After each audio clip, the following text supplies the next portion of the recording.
Guys, today we're going to read The Magic Tree House by Mary Pope Osborne, the first book called Dinosaurs Before Dark. And today we're going to read Chapter 5, called Gold in the Grass.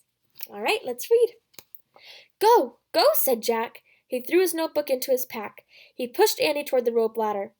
Bye, Henry, she said. Go, said Jack. He gave Annie another push. Quit it, she said. But she started up the ladder. Jack scrambled after her. Jack and Annie tumbled into the treehouse. They were panting as they looked out the window at the dinosaur. It was standing on the hilltop eating flowers off a tree. Oh, man, whispered Jack. We are in a time long ago. The dinosaur looked like a huge rhinoceros with 3 horns instead of 1. It had 2 long horns above his eyes, and another one grew out from its nose. It had a big shield-like thing behind its head. Triceratops, said Jack. Does he eat people? Whispered Annie. I'll look it up. Jack grabbed the dinosaur book. He flipped through the pages. There, said Jack, pointing to a picture of a Triceratops. He read the caption. The Triceratops lived in the late Cretaceous period. This plant-eating dinosaur weighed over 12,000 pounds. Jack slammed the book shut. Just plants, no meat. Good, said Annie. Let's go see him up close.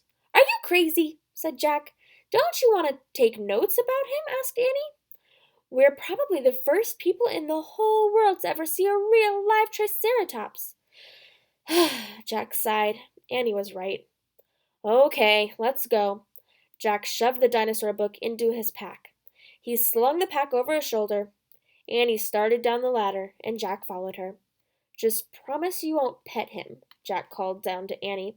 I promise, said Annie. Promise you won't kiss him, said Jack. I promise, said Annie. Promise you won't talk to him. I promise, said Annie. Promise you won't. Don't worry, said Annie. Annie and Jack stepped off the ladder. The pteranodon gave them a friendly look. Annie blew him a kiss.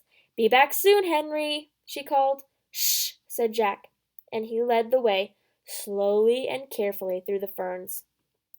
When Jack and Annie reached the bottom of the hill, they knelt behind a bush. Annie started to speak, but Jack quickly put his finger to his lips, and then he and Annie peeked out at the Triceratops. The dinosaur was bigger than a truck. He was eating flowers off a magnolia tree. Jack slipped his notebook out of his pack. He wrote, Eats flowers. Annie nudged him. Jack ignored her. He studied the Triceratops again. He wrote, Eats slowly. Annie nudged him harder. Jack looked at her. Annie pointed to herself. She walked her fingers through the air. She pointed to the dinosaur. She smiled. Is she teasing? Jack wondered. Annie waved at Jack. Jack started to grab her. She laughed and jumped away. She fell into the grass in full view of the Triceratops. Get back, whispered Jack. Too late. The big dinosaur had spotted Annie. He gazed down at her from the hilltop. Half a magnolia flower was sticking out of his mouth. Oops, said Annie. Get back, Jack said again. He looks nice, Jack, Annie said. Nice? Watch out for his horns, Annie, said Jack. The Triceratops gazed calmly down at Annie.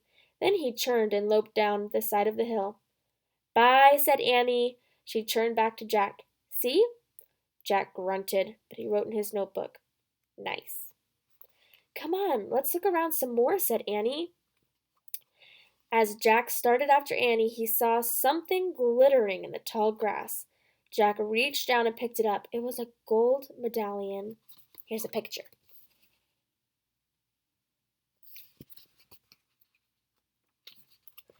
A letter was engraved on the medallion, a fancy M.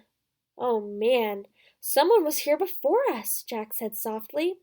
And that's the end of chapter 5. Bye, guys.